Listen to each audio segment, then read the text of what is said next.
Assalamualaikum warahmatullahi wabarakatuh. Bismillahirrahmanirrahim. Alhamdulillahi rabbil alamin.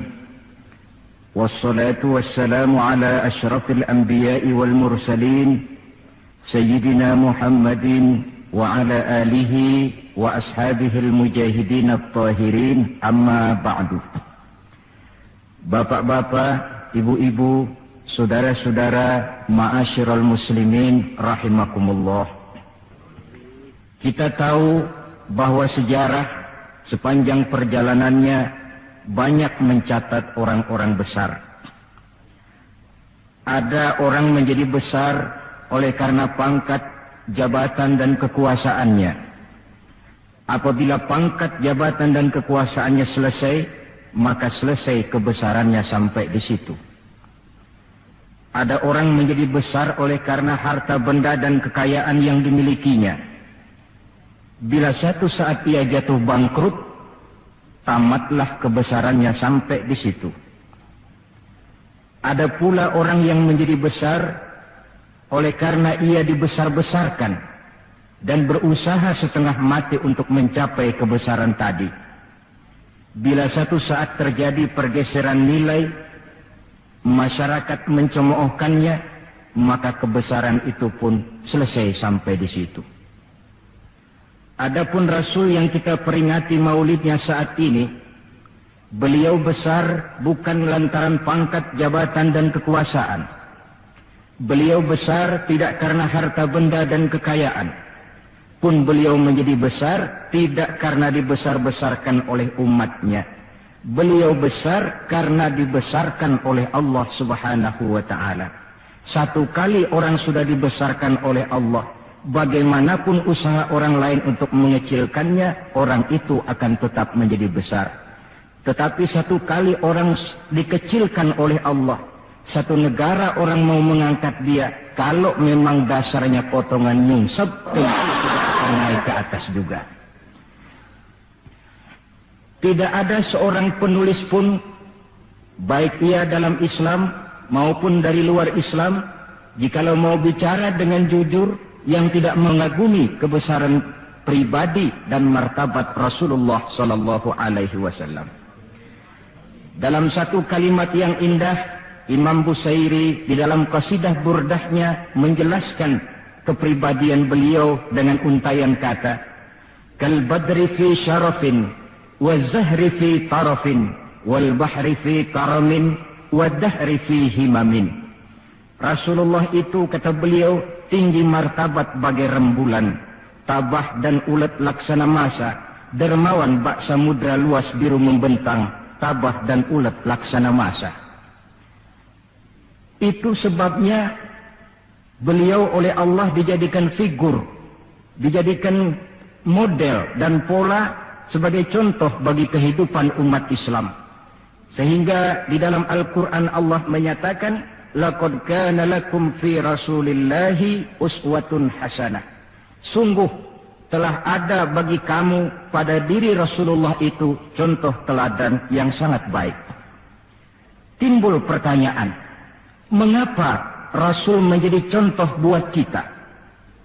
Pertama, beliau menjadi contoh buat kita karena beliau manusia, hidup dan berjuang secara manusiawi. Kalau manusia disuruh mencontoh manusia, tentu wajar. Yang tidak wajar kalau manusia disuruh mencontoh jin atau malaikat. Maka dalam ayat Quran Allah menyatakan, laqad ja'akum rasulun min anfusikum. Sungguh telah datang kepadamu seorang rasul, yang rasul itu berasal dari jenis kamu manusia. Saudara-saudara, kalau rasul yang diutus Allah itu jin atau malaikat, kemudian berhasil di dalam tugasnya, barangkali kita tidak perlu kagum. Datang rasul ke dunia ini, rasulnya jin. Saya yakin satu dunia mungkin orang beriman semua, tetapi bukan karena ikhlas dan yakin, mungkin karena ngeri sama rasulnya. Bayangkan kalau rasul jin dia turun ke alam ini, dengan segala macam tingkah polanya, mungkin orang sedunia akan menjadi beriman. Yang kedua, Rasul menjadi contoh di dalam kehidupan kita karena pribadi beliau lengkap. Artinya, jikalau kita kebetulan seorang pemimpin, beliau juga pemimpin. Jikalau kita seorang jenderal, beliau memimpin tentara di medan perang. Jikalau kita seorang kepala rumah tangga, beliau punya anak dan istri. Jikalau kita seorang guru, beliau mengajar jamaah di masjid. Jikalau kita seorang pedagang, beliau pun pedagang yang jujur. Jikalau kita seorang mubalik, beliau juga berdakwah menyampaikan Islam kepada manusia. Di dalam keseluruhannya itu tercemin uswatun hasanah, contoh teladan yang sangat baik. Maka kehabisan alasan seorang muslim yang tidak mencontoh pribadi beliau. Oleh sebab itu ironi dan sangat kita sayangkan jikalau seorang muslim tahu betul sejarah kehidupan Benito Mussolini, dia hafal sejarahnya Adolf Hitler, dia tahu sejarahnya Napoleon Bonaparte, dia hafal benar ajarannya Karl Marx, tapi dia buta terhadap hidup dan kehidupan Rasulullah sallallahu alaihi wasallam. Saudara hadirin yang berbahagia, yang akan kita bicarakan pada kesempatan ini, bagaimana cinta Rasul kepada umatnya dan bagaimana sewajarnya cinta kita umatnya kepada beliau. Bahwa Rasul yang kita peringati maulidnya saat ini cinta betul kepada kita umatnya, dapat saya kemukakan beberapa data. Dari sini nanti kita introspeksi. Kalau tahulah kita begitu besar cinta Rasul kepada kita, apa tidak wajar kita juga cinta kepada beliau? Kalau logika ini sudah diterima, pembicaraan pun kita lanjutkan kepada bagaimana sih sebenarnya cinta kepada Rasul itu. Bukti pertama bahwa beliau cinta kepada kita. Saudara-saudara, menurut ukuran zaman sekarang, Rasulullah itu pan hidupnya miskin. Malahan ada satu doa yang sering beliau baca. Ini kalau doa ini saya kasih saudara-saudara, kira-kira mau diamalin kan? Kalau saya terus terang belum mau. Doanya begini, dan ini sering Rasul baca. Allahumma ahyini miskinan, wa tawaffani miskinan, wa hasyirni yaumal qiyamah fi zumratil masakin. Ya Allah, hidupkan saya dalam keadaan miskin, matikan saya dalam keadaan miskin, dan kumpulkan saya di akhirat nanti bersama golongan orang-orang miskin. Yang tadi sudah kadang bilang mau diamalin ini ya. Saya sudah bilang tadi saya belum tapi mau. Kita baca dalam sejarah beliau itu rumahnya kecil. Tidurnya di atas pelepah daun korma, kadang-kadang sampai berbekas di pipinya. Sarapan paginya seteguk air zam-zam, sepotong roti, kadang 3 butir korma. Di tengah kemiskinannya Allah pernah menantang beliau dengan kata, "Wala sawfa yu'tika rabbuka fatarda." Ada enggak tuh di Quran? Ada. Surah apa? Pokoknya Quran dah ya. Wala sawfa yu'tika rabbuka fatarda. Allah akan memberikan kepadamu wahai Muhammad apa saja yang menyenangkan hatimu. Apa yang kamu mau, ngomong saja, Allah berikan. Jikalau engkau Muhammad kepengen kekuasaan yang luas, kami angkat kau menjadi raja di raja, menjadi king of king, istilah kerennya.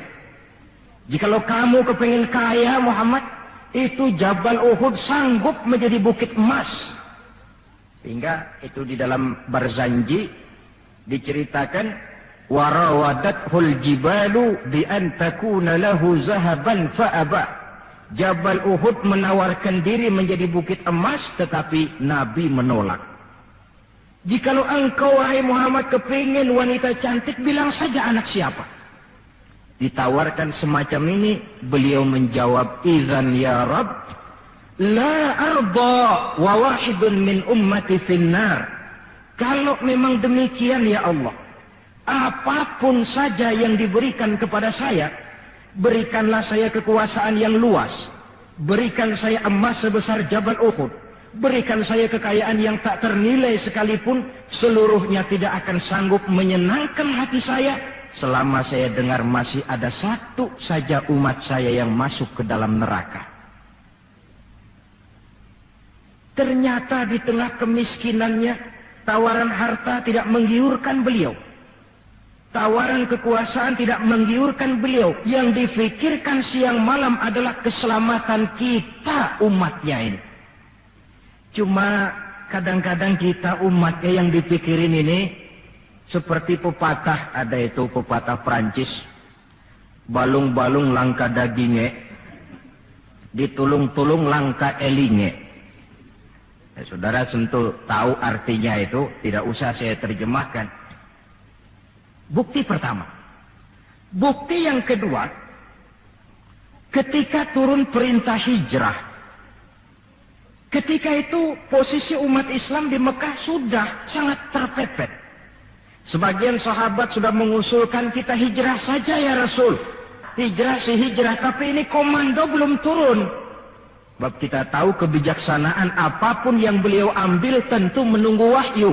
Wa ma yantiqu 'anil hawa in huwa illa wahyu yuha. Nah, lantas ketika benar-benar turun itu perintah hijrah, beliau pidato di depan para sahabat, saudara-saudara, perintah hijrah sudah turun. Berangkatlah tuan-tuan lebih dulu ke Madinah. Lalu Anda sendiri kapan ya Rasul? Saya belakangan. Kenapa mesti belakangan? Tuan-tuan harus tahu, yang dicari, yang dikejar-kejar, yang diancam akan dibunuh itu saya. Jikalau kita hijrah bersama-sama ke Madinah, kita akan dikejar-kejar terus.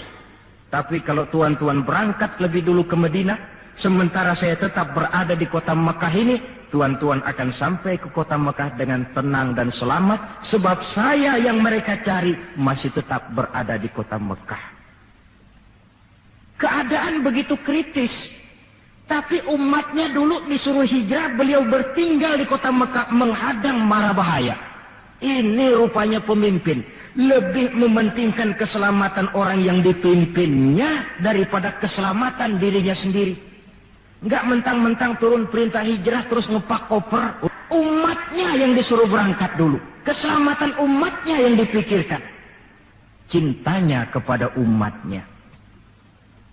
Bukti yang ketiga, saudara-saudara, bahwa Rasul cinta kepada kita. Dikala beliau akan datang ajal, hari Senin tanggal 12 Rabiul Awal seperti hari kelahirannya.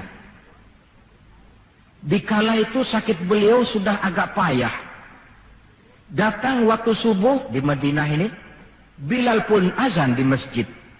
Selesai azan, sebagian sahabat melakukan sholat sunnah qobliyah, lalu menunggu kedatangan baginda Rasul sallallahu alaihi wasallam untuk mengimami sholat subuh. Lantaran ditunggu lama tidak datang, akhirnya Bilal diutus menjemput baginda Rasul. Ketika sampai di rumah, beliau berkata, Bilal, sakitku sudah agak payah ini. Rasa-rasanya tak kuat lagi aku jadi imam. Kau kembalilah ke masjid, sampaikan ini kepada semua sahabat dan minta kesediaan Abu Bakar menjadi imam. Bilal dengan muka sedih dan air mata berurai membasahi pipi, berangkatlah ke masjid. Saudara-saudara, baginda Rasul sudah tidak kuat lagi mengimami sholat. Beliau perintah Abu Bakar untuk menjadi imam. Kata Abu Bakar, saya tidak mau jadi imam kalau baginda Rasul masih hidup. Ini termasuk akhlak, etika para sahabat. Akhirnya satu masjid nangis semua. Sholat subuh belum nangis. Sampai tangisan itu kedengaran ke rumah Nabi. Beliau berkata kepada putrinya Fatimah, coba kau lihat kenapa orang di masjid nangis. Setelah Fatimah kembali lapor, Abah, mereka sedih karena sadar bahwa saat berpisah sudah hampir datang. Kalau begitu, suruhlah Bilal kemari. Datang Bilal, dipapah Rasul berangkat juga ke masjid mengimami sholat. Sholatnya ringkas. karena beliau sakit. Dan memang beliau juga mengajarkan, idza amma ahadukumun nas falyukhaffif. Kalau kamu jadi imam, ringankan sholatmu. Kalau jadi imam jangan panjang-panjang. Sebab apa? Di belakang kamu yang jadi makmum itu orangnya tidak sama semua. Ada orang tua yang diri saja sudah payah. Ada orang yang punya penyakit darah tinggi, kalau sujud kelamaan kepalanya ngebet. Ada yang habis sholat janji mau terima duit, kakinya sudah gatal kepengen pulang. Kalau jadi imam jangan lama-lama, kata Rasul. Tetapi kalau kamu sholat sendirian, falyutawil masya'a, persilakan sepanjang yang menurut kamu mau. Jangan mentang-mentang sudah dipilih jadi imam, overacting. Jadi imam sholat isya, rakaat pertama selesai Fatihah surah Baqarah. Rakaat kedua selesai Fatihah surah Yasin. Namanya makmum tidak punya alternatif, tidak punya pilihan, ikut sih ikut. Tapi kan hatinya kan ngedumel. Paling sekali ini doang dah gua sembahyang di sini. Besok nggak bakalan gua balik lagi. Kenapa? Imam nggak tahu diri. Jadi bahasa lain, kalau dalam bahasa sosial ini, imam harus ngerti aspirasi makmum. Pemimpin mesti tahu kehendak orang yang dipimpinnya. Kalau tidak, yang akan timbul pasti partisipasi semu. Yang saya khawatir, kalau makmum dipaksa mengikuti maunya imam, yang akan makin subur ialah timbulnya mental-mental munafik. Manis jika berhadapan, balik belakang lain bicara. Pandai bermain minyak di atas air, tapi pada gilirannya menggunting dalam lipatan, menjegal kawan seiring. Sopannya kayak belangkon, depan rata, belakang ngepelin. Tentu kan tidak enak timbul partisipasi yang semacam ini. Selesai sholat, baginda Rasul bangun, lalu pidato singkat di depan para sahabat. Saudara-saudara, rasa-rasanya saat berpisah sudah akan datang. Lama kita bergaul, tentu sedikit banyak terjadi kesalahan yang saya lakukan. Maka barang siapa yang pernah saya pukul tanpa saya sengaja, balaslah sekarang. Barang siapa yang hartanya pernah saya ambil tanpa alasan yang hak, silahkan dia tuntut dari saya. Mana ada pemimpin menjelang wafat ini minta dipukul oleh umatnya. Hening suasana, sahabat terfekur semua, berurai air mata. Di dalam keheningan yang demikian rupa, tiba-tiba seorang sahabat bangkit. Saya ya Rasul. Ada apa? Sahabat itu namanya Sawad, sesuai dengan namanya, orangnya rada hitam. Ya Rasul, dalam satu peperangan, Tuan mau mecut onta. Tuan sih mungkin nggak lihat bahwa saya di belakang onta itu. Saya kena pecut. Jadi bagaimana? Ya saya nuntut balas dong. Ini sahabat yang lain jengkel nih, Sawad gila juga. Orang sudah mau berpisah begini, masih nuntut balas. Baik Sawad. Umar, tolong ambilkan cambuk. Sayyidina Umar sambil nyerahin cambuk. Sawad, kalau bahasa kita, gua talangin aja dah. Gak usah Rasul, saya saja yang kau cambuk. Kata Nabi Umar, biar dia kena cambuk saya, biar dia balas saya. Silakan Sawad. Ya Rasul, apa lagi? Waktu saya kena cambuk Tuan, saya nggak pakai baju. Jadi biar seri dong. Tuan juga bukalah baju Tuan. Baik, Rasul buka bajunya. Ketika baju sudah dibuka, Sawad buang cambuk itu. Dia berlari merangkul badan Rasul seerat-eratnya. Sampai sebagian sahabat makin bingung. Ini apa maunya Sawad? Ya Rasulullah, saya tahu sebentar lagi kita akan berpisah. Saya tidak tahu apa di akhirat nanti kita bisa kumpul. Kalau saya untung masuk surga, mungkin kelas saya di surga lain dengan kelas Tuan. Itu kalau saya ke surga. Kalau saya nggak ke surga, sudah terang kita nggak akan ketemu. Maka sebelum saya berpisah dengan Tuan, saya kepengen kulit badan saya yang hina ini bersentuhan dengan kulit badan Tuan yang mulia. Kalau saya nggak akal-akalin begitu, Tuan nggak bakalan buka baju katanya. Oh, rupanya itu yang dimaui Sawad. Sehingga Rasul dalam keharuannya beliau berkata, siapa yang ingin melihat contoh salah seorang penduduk sorga, lihatlah Sawad ini, karena dia cinta benar kepada saya. Setelah itu beliau kembali ke rumahnya. berkata kepada putrinya Fatimah, kalau ada tamu bilang Abah sudah tidak bisa terima tamu. Baik Abah. Sementara Allah memerintahkan malaikat maut datang, malaikat maut turun kau ke alam, ambil roh kekasihku Muhammad. Turun malaikat maut dalam bentuk manusia. Ketuk pintu, keluarlah Fatimah putri baginda Nabi. Tuan, maaf saja, ayah tidak terima tamu. Katakan, saya yang datang. Melihat roman muka orang ini, Fatimah gemetar seluruh badannya, lalu kembali kepada ayahnya. Ayah, ada tamu. Saya bilang ayah tidak terima tamu. Dia malah berkata, katakan saya yang datang. Melihat roman mukanya, gemetar seluruh tubuh saya. Hebat orang ini. Siapa sih ayah? Baginda senyum. Fatimah, kau tahu siapa yang datang? Tidak tahu ayah. Yang datang itu Fat, hadimul lazat wa qati'us syahawat. Yang datang itu Fat, dialah yang menghancurkan seluruh kesenangan dunia. Dia yang memisahkan kita dengan semua yang kita cintai. Yang datang itu malaikat maut Fat. Suruh dia masuk.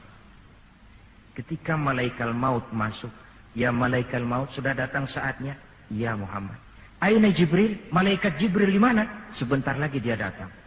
Ketika turun malaikat Jibril, baginda Nabi bertanya, akhbirni ya Jibril, ma li indallahi minal karamah. Wahai Jibril, tolong beritahu saya. Kalau sebentar saya menghadap Allah, kehormatan apa yang diberikan Allah kepada saya? Tidak usah khawatir Muhammad, kata malaikat Jibril. Inna abwabas sama qad futihat. Wal malaikatu saffu sufufan yantaziruna li ruhik. Pintu langit sudah dibuka. Malaikat sudah berbaris menunggu kedatangan rohmu yang suci. Alhamdulillah. Kalau itu saya ya? Iya. Kalau umat saya bagaimana Jibril? Umat saya. Umatmu? Iya. Umatmu juga jangan khawatir Muhammad. Allah sudah memberikan fasilitas, kata Allah, inni haramtul jannata ala sairil umam hatta tadkhulaha ummatuka. Surga ku haramkan buat seluruh umat kecuali kalau umatmu Muhammad sudah masuk ke dalamnya. Ini fasilitas. Jadi sungguh pun kita umat terbelakang menurut abjad, tapi disuruh diberi fasilitas masuk surga lebih dahulu ketimbang umat-umat yang lain. Alhamdulillah, kalau begitu legalah saya, kata Nabi. Mari malaikat maut persilahkan, saya ikhlas. Lalu diambillah ruh beliau perlahan-lahan, naik ruh itu ke lutut, ke pusat, ke dada, sampai ruh di tenggorokan. Fatimah dekatkan telinganya ke bibir ayahandanya yang mulia itu. Suara terakhir yang sempat direkam oleh Sayyidatuna Fatimah, bisikan terakhir menjelang wafat, 3 kalimat. As-salah, as-salah. An-nisa, ittaqun nisa. Ummati, ummati. Dengan kalimat itu beliau kembali menghadap Allah. Solat, jaga solat. Wanita, lindungi kaum wanita. Umatku, umatku. Itu kalimat terakhir yang beliau ucapkan. Kita umatnya yang disebut. Manalah di dunia ini pemimpin yang sempat nyebut umatnya dikala mau ajal. Napoleon Bonaparte, singa daratan Eropa, luas kekuasaannya. Dikala mau wafat dia tidak sempat nyebut bangsanya, bangsa Prancis. Yang sering dia sebut Margaret Josephine, gacoannya. Adolf Hitler, gagah perkasa. Dikala hari-hari akhir kejayaannya, dia tidak menyebut Jerman. Dia tidak menyebut suku bangsa Arya yang dia agul-agulkan. Yang banyak dia sebut Eva Braun. Sebagaimana Julius Caesar pun menyebut Cleopatra. Adapun baginda Rasul di akhir hayatnya tidak beliau menyebut bangsa Arab. Tidak anaknya, tidak istrinya, tidak sahabat dan orang-orang yang dekat dengan beliau. Tetapi yang disebut kita umatnya. Pada detik-detik terakhir daripada kehidupan beliau. 3. Bukti yang keempat bahwa beliau cinta betul kepada kita umatnya. Nanti di akhirat. Nanti di akhirat. Setelah Allah mematikan semua yang bernama hidup. maka yang pertama kali dihidupkan kembali pada kehidupan itu para malaikat. Setelah malaikat dihidupkan kembali, maka Allah memberikan tugas kepada para malaikat, katakanlah semacam panitia akhirat. Nah, Malik, siapkan itu neraka. Aku akan bakar itu bajingan-bajingan tengik, koruptor. Mereka yang ketika di dunia tidak mau sujud, mereka yang jauh dari majelis taklim, mereka yang benci kepada ulama. Kau Ridwan, siapkan surga. Aku akan balas hamba-hambaku yang ketika di dunia mereka rajin sujud, dekat dengan ulama, menyintai majelis taklim, gemar berbuat kebajikan. Kamu, Jibril dan Mikail berangkat ke surga, ambil kendaraan yang bernama Buraq, bawa pakaian kebesaran, turun ke alam, cari di mana kubur kekasihku Muhammad, bawa dia ke surga. Turunlah malaikat Jibril dan Mikail. Ketika itu alam sudah rata.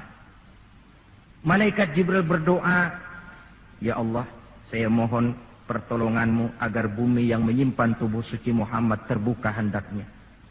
Terbuka kubur Nabi. Beliau bangkit dari kubur mengusap-usap mata seperti orang bangun tidur. Tengok kanan malaikat Jibril, tengok kiri malaikat Mikail. Lalu beliau bertanya, ayu yaumin hadza ya Jibril? Ini hari apa ya Jibril? Kata malaikat Jibril, ya Muhammad, hadza ma wa'ada Rahman. Inilah hari yang dijanjikan Allah. Ini hari kiamat Muhammad. Kiamat. Ya Jibril, jikalau ini memang hari kiamat, aina tarakta ummati? Kalau ini memang hari kiamat Jibril, umat saya di mana? Kita yang ditanya. Bangun dari kubur, tahu kalau itu hari kiamat, pertanyaan pertama, umat saya di mana? Malaikat Jibril menjawab, ya Muhammad, tidak ada orang yang dibangkitkan sebelum kamu. Kaulah orang pertama. Lalu bagaimana sekarang? Kita ke surga. Perintah Allah. Berangkat ke surga. Setelah di surga, beliau seperti orang bingung. Sampai Allah menegur, ya Muhammad, apa kurang enak surga? Enak ya Allah. Apa tidak cukup fasilitas? Cukup. Kenapa kamu seperti orang tidak betah? Saya mikir umat saya ya Allah. Iya, saya sudah enak-enak duduk di kursi empuk. Umat saya bagaimana umat saya? Jadi mau kamu bagaimana? Saya minta izin ya Allah, mau keluar dulu, mau tengok saya punya umat. Sudah di surga permisi keluar mau tengokin umatnya. Dikala kita umatnya lewat di atas sirat, beliau angkat kedua tangan seraya berdoa, Allahumma sallim sallim. Ya Allah, selamatkan umatku yang sedang lewat di atas sirat, selamatkan ya Allah. Dari dunia sampai akhirat beliau cinta kepada kita. Dari dunia sampai akhirat beliau bela kita. Betapa pemimpin semacam ini tidak kita cintai. Masalahnya sekarang, kalau kita sudah sependapat bahwa kita juga cinta kepada Rasul, apa sih artinya cinta kepada Rasul itu? Hadirin, pertama, man ahabba syai'an aktsara min dzikrihi. Siapa yang cinta sesuatu, dia tentu banyak menyebut yang dia cintai. Ini tandanya orang cinta, banyak nyebutin. Kalau saudara cinta kepada harta, tentu kalau ngobrol yang banyak saudara sebutin harta. Kalau saudara lagi ngobek tanah, seneng cinta sama tanah, asal ngobrol di warung mesti tanah yang dimeterin. Walaupun tanah orang. Kalau saudara kebetulan sedang jatuh cinta kepada seorang perempuan, bahkan dalam tidur pun kebawa-bawa namanya saudara sebut. Orang yang cinta sesuatu, dia banyak menyebut yang dia cintai. Cinta kepada Nabi, banyak menyebut Nabi. Menyebut Nabi apa lalu? Muhammad. Tentu bukan. Sebab kita tahu dalam kehidupan sehari-hari saja kita punya tata krama.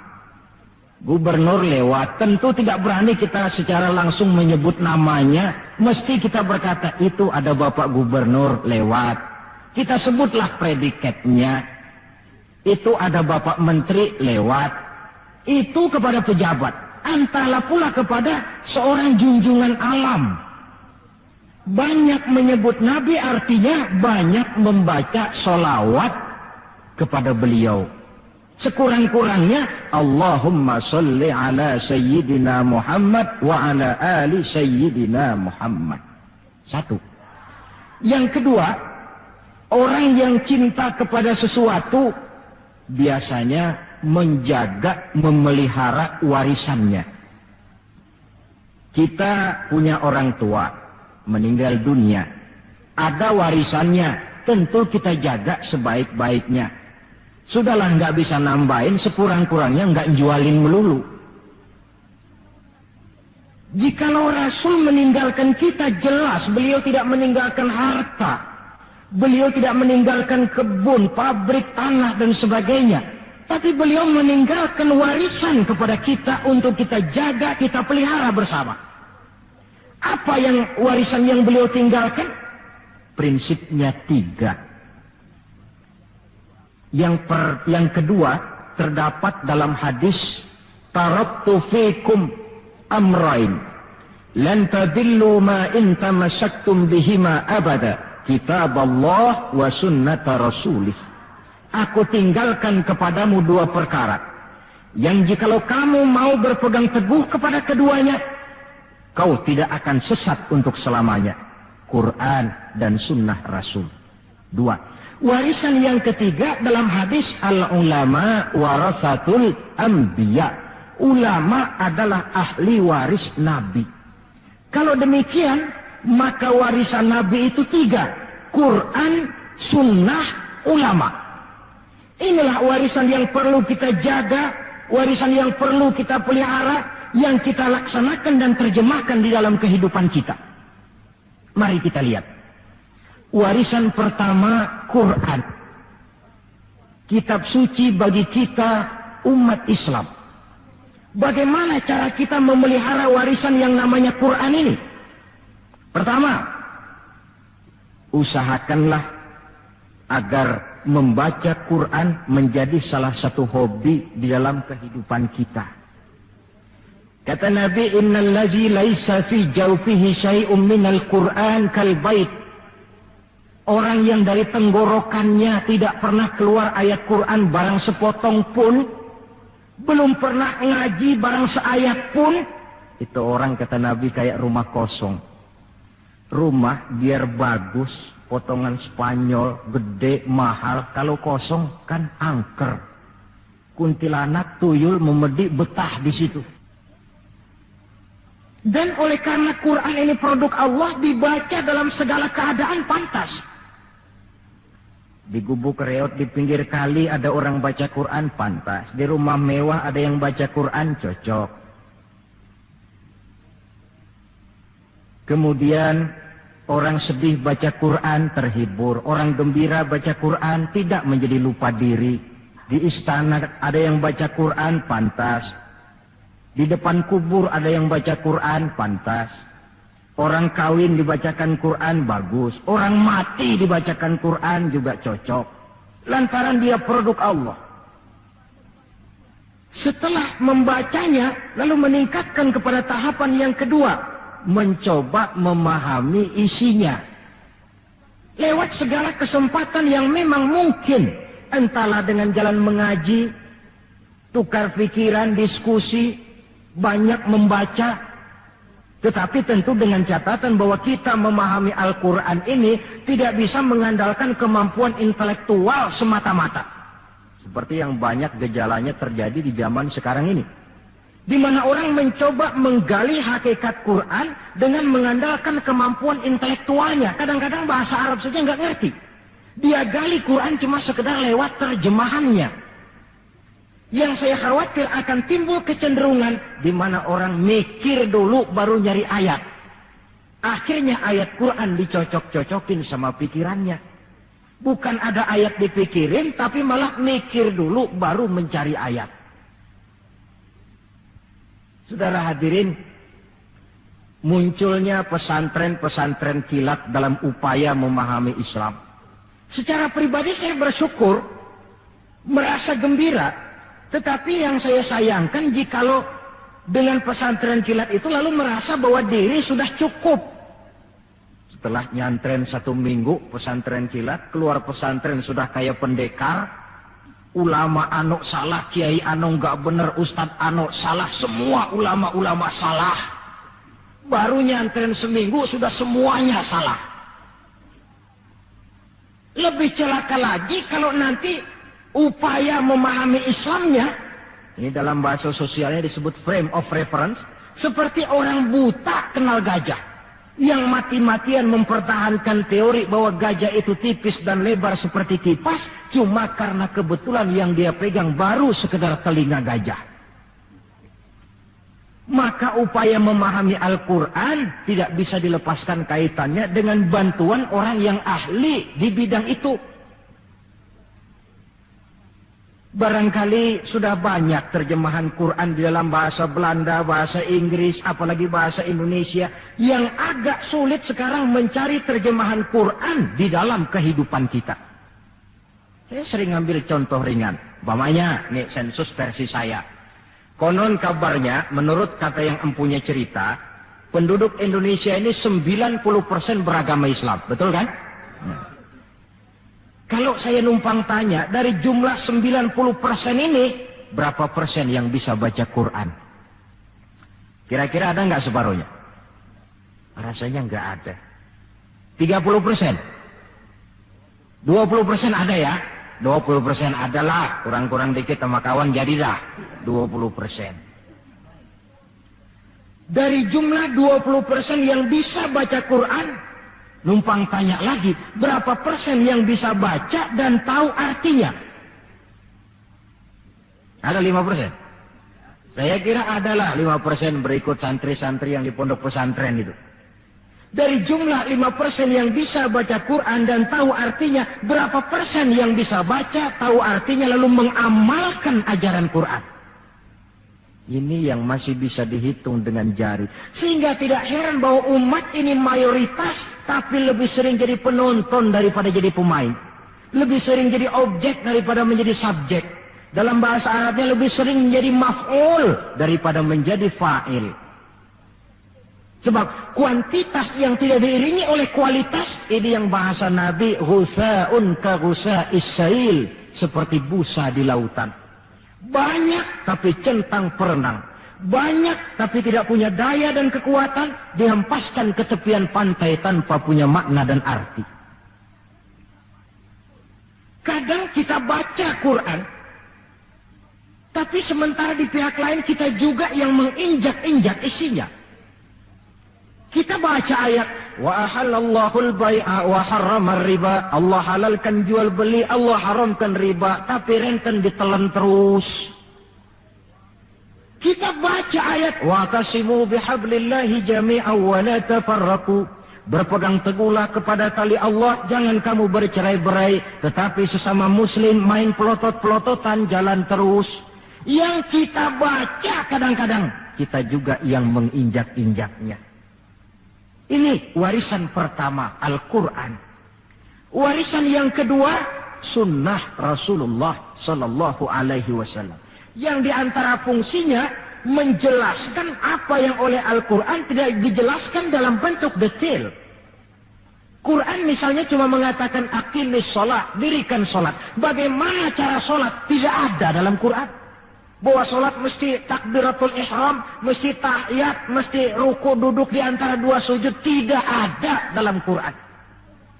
Yang menjelaskan itu semua sunnah. Quran cuma menjelaskan wa atimul hajja wal umrata lillah, laksanakan haji dan umrah karena Allah. Bagaimana manasik haji, bagaimana jumrah, bagaimana tawaf, bagaimana sa'i, tidak ada dalam Quran. Sunnah menjelaskan semua itu. Nah, untuk memahami Quran dan sunnah, jalan apa yang kita tempuh? Jalan melalui warisan yang ketiga, yaitu para ulama. Diakui atau tidak, kita hutang jasa kepada para ulama. Yang dengan tekun dari musola ke musola, dari pesantren ke pesantren, dari pengajian ke pengajian, membimbing, menjaga dan memelihara umat ini. Mereka tidak digaji, mereka pun tidak mendapat beras, hidup pun kadang-kadang miskin. Tapi lantaran panggilan moral menjaga, memelihara, membentengi akidah umat ini. Bersyukur kita bangsa Indonesia punya ulama dan punya umara. Kedua-duanya penting, kedua-duanya berjasa, kedua-duanya membangun. Tidak ada yang satu lebih penting dari yang lain. Cuma bidang pembangunannya saja yang lain-lain. Orang kadang-kadang usil, Pan. Apaan ulama katanya, kerjanya ngomong doang. Sekarang kan zaman pembangunan, perlu karya nyata. Mana ada kiai bangun jembatan? Ini saya pikir orang bicara begini ini nggak ngerti masalah.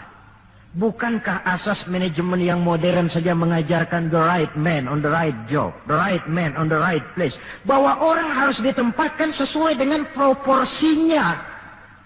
Nah kalau kiai disuruh bangun jembatan, apa Pak Lurahnya mau ngajar tafsir? Setiap kita membangun, cuma bidang pembangunan kita yang berbeda-beda. Dan kenyataan makin menunjukkan kepada kita, saudara-saudara. Sekarang ini yang namanya ulama, maaf-maaflah, sudah merupakan jenis makhluk langka. Malahan barangkali sudah termasuk jenis makhluk yang harus dilindungi dari kepunahan ini. Dan mencetak sarjana lebih gampang ketimbang mencetak kiai. Saudara mau jadi sarjana, taruh sekolah 22 tahun dah, udah campur nggak naik itu.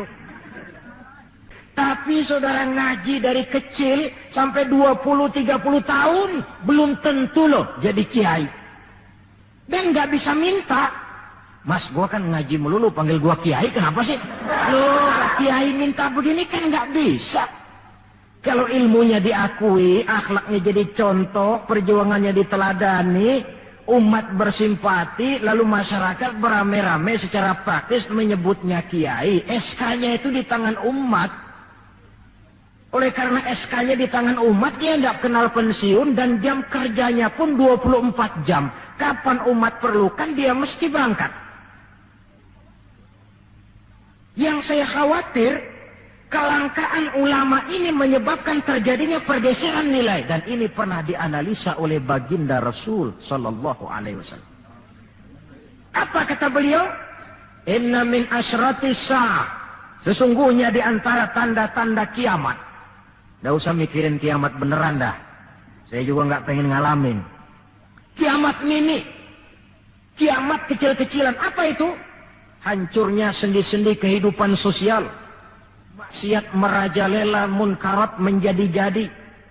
Yang benar jadi salah, yang salah dianggap benar, yang hak menjadi munkar, yang munkar dibilang hak. Kemakmuran cuma kata, keadilan cuma teori. Hukum kayaknya cuma buat orang kecilan, orang gedean, kagak mempan hukum. Padahal hukum kalau sudah pandang bulu, terang yang enak yang banyak bulunya. Siapa yang banyak bulunya? Monyet. Kalau hukum pandang bulu, monyet keenakan. Pergeseran nilai terjadi. Kiamat macam ini yang kadang-kadang kita temukan dalam kehidupan. Penyebabnya apa? Kata Nabi yang pertama, ayyurfa'al ilmu. Ilmu diangkat oleh Allah. Bagaimana cara Allah mengangkat ilmu dan apa maksudnya? Allah mengangkat ilmu pertama dengan jalan mematikan ulama. Makin banyak ulama wafat, makin banyak ilmu ditarik. Yang kedua, kurangnya minat orang belajar agama. Majelis taklim yang non formal atau yang formal seperti madrasah dan pesantren. Pikiran orang sudah pikiran perut. Sekolah sama dengan ijazah, ijazah sama dengan lapangan kerja. Dalam kondisi macam itu, madrasah mendapat perhatian sebelah mata. Maksudnya apa ilmu ditarik ini? Agama dikucilkan. Kalau 1-2 kali disebut-sebut agama, itu cuma alat pelengkap saja. Agama cuma pidato, agama cuma seminar, agama cuma kongres, agama cuma muktamar. Tapi bahwa agama jauh dari kehidupan sehari-hari, itu merupakan realita. Agama sudah tak ubahnya dengan daun pisang yang dikait di tepian jalan lantaran diri tak berpayung di ketika hari hujan. Dan manakala hujan usailah sudah, daun itu pun dicampakkan di tepi jalan, diinjak pula orang nan lalu. Dikala dilihat agama membawa untung, rame-rame teriak agama. Coba lihat tahun 65 begitu PKI meletus, wah rame-rame, banyak mobil-mobil mewah parkir di masjid. Begitu keadaan aman, cuman sepeda butut yang ketinggalan di depan masjid. Ini yang Allah jelaskan watak begini ini. Kullama adha'a lahum masyaw fih wa idza azlama alaihim qamu. Mentalitas munafik. Waktu terang mereka berangkat, waktu gelap mereka mandek. Ketika di Islam dilihat ada untungnya, rame-rame teriak Islam. Asal ada untungnya, Pak, saya Islam Pak, KTP saya aja Islam. Waktu ada untungnya. Tapi ketika diminta berjuang, dituntut berkorban, yang lain dulu dah. Yang lain dulu. Nah, kalau ilmu sudah ditarik, timbul ekses berikutnya. Apa kata Nabi? Wa yuzharul jahlu, nampak kebodohan di mana-mana. Lantaran ulama tidak ada yang menjelaskan halal haram, hak batil, ma'ruf munkar, tidak ada. Orang hidup menurut seleranya, timbul permissive society.